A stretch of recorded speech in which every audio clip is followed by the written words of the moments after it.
I've been using the Cetaphil Gentle Cleanser for years. Should I now change and get the Cerave Hydrating Cleanser? Which one, Tatum? Cetaphil Gentle Cleanser or Cerave Hydrating Cleanser? These are the questions that you guys have been posing at me since Cerave launched in South Africa, and of course today I'm going to debunk that for you so you can make the decision on which one you would like to include as your cleanser in your skincare routine. Welcome to my humble abode, your go-to channel for skincare. I'm not a professional and I don't claim to be one. I'm just a girl who is crazy over skincare.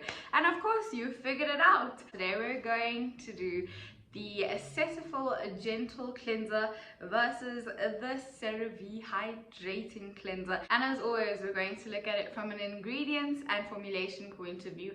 Then we're going to literally test the both out, which is why my skin is absolutely bare. I was not even in the mood for lashes. Lately, I have not been in the mood for lashes. I don't know what's going on. I think it's because my Huda Beauty glue is finished and I've just been avoiding lashes. So here I is as the Lord made me, guys. After we look at it from an experience point of view, we're also going to look at it from a price point of view so you can make the best informed decision. All right, let's get straight into ingredients and formulation. Firstly, we'll be looking at the Cetaphil ingredient list. It has a very simple 9 ingredient list.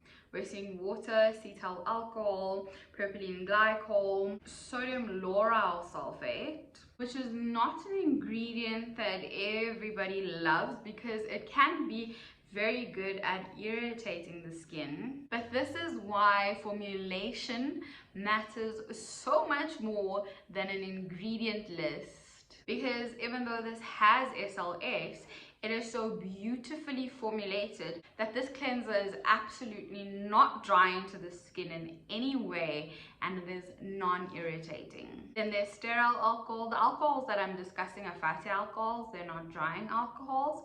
Polysorbate 20 and 3 different parabens as your preservatives. So a very simple ingredient list. Next up, we're going to look at the Cerave Hydrating Cleanser ingredient list, and this has almost double the number of Cetaphil ingredients. Glycerin, which is your humectant, is right on the top. Then you're seeing PEG 40 stearate, which is a water-loving surfactant. This is a very difficult surfactant to pronounce. I'm just gonna place it here. There are 3 essential ceramides. And there's phytoshingosine.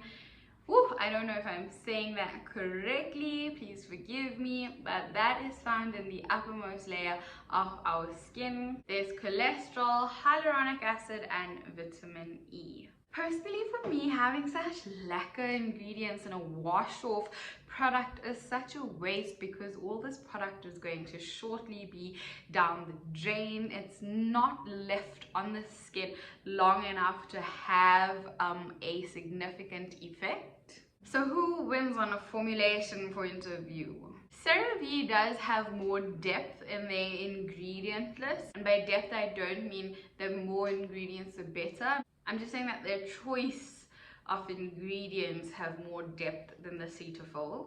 Cetaphil having that SLS from an ingredient, just looking at ingredients, is a bit of a, lose the battle for me because we know that SLS can be quite irritating and drying to the skin. Of course, you'll see just now when we're actually trying it out that despite using SLS, they formulated it so stunningly, so that actually shouldn't matter in effect.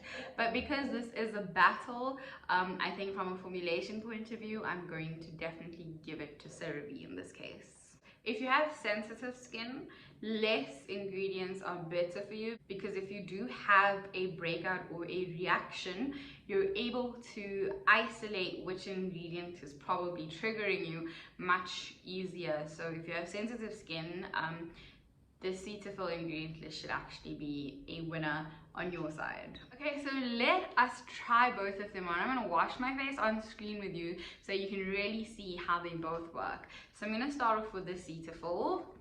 It has a pump bottle, comes out really nicely. As you can see, the texture is lightweight, it's very fluidy, easy spreadability. In that case, I do have product on my face. And as you can see, let's just put some water. It does not foam up at all, and it's incredibly hydrating. It feels really good. It doesn't foam, but I mean, if you know Cerave and you like this gentle cleanser, then you are probably a person who doesn't care for foam. That's me. This is so beautiful for my skin during winter. It just doesn't strip the natural oils, and it keeps my skin very hydrated. So that's this side. I'm just gonna wipe it off with a cloth.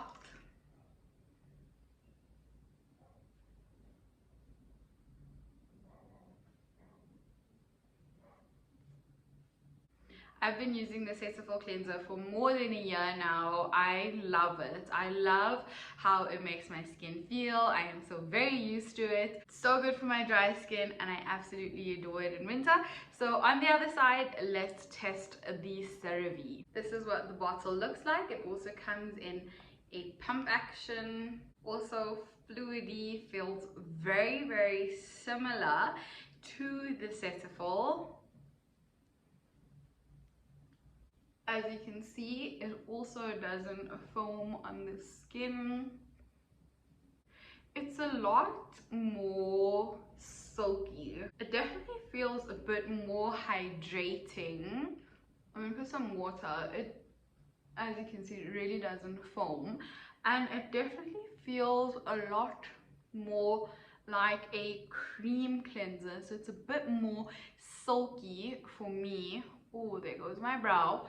Than the Cetaphil, just a little bit more, not too much. It feels really nice though. I love the way this feels. Okay, let's rinse it off.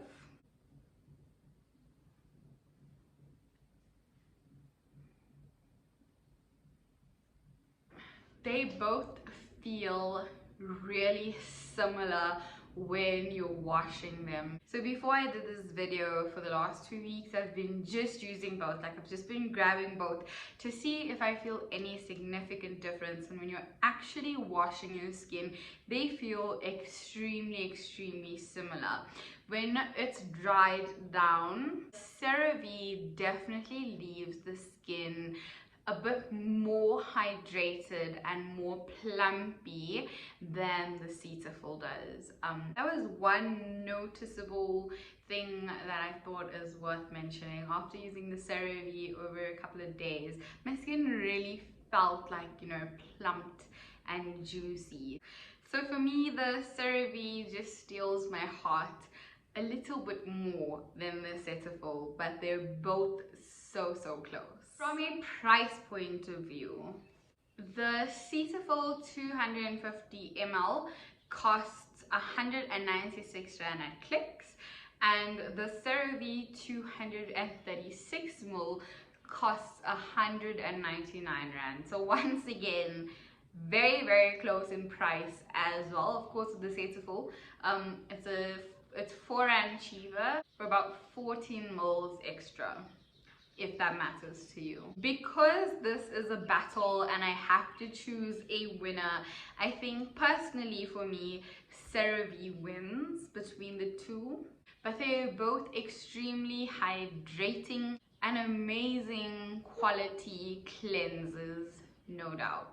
I would say if you have sensitive and dry skin, opt for the Cetaphil, and if you just have dry skin as your concern, then opt for the Cerave Hydrating Cleanser. And that, ladies and gentlemen, is my final verdict. If you like this video, please give it a thumbs up. It helps with the algorithm and getting my videos seen. If you've gotten this far, then you might as well subscribe and hit that notification bell so that you don't miss out on my next video. I hope that wherever you are well, you are making great choices, and your girl can't wait to see you in her next video.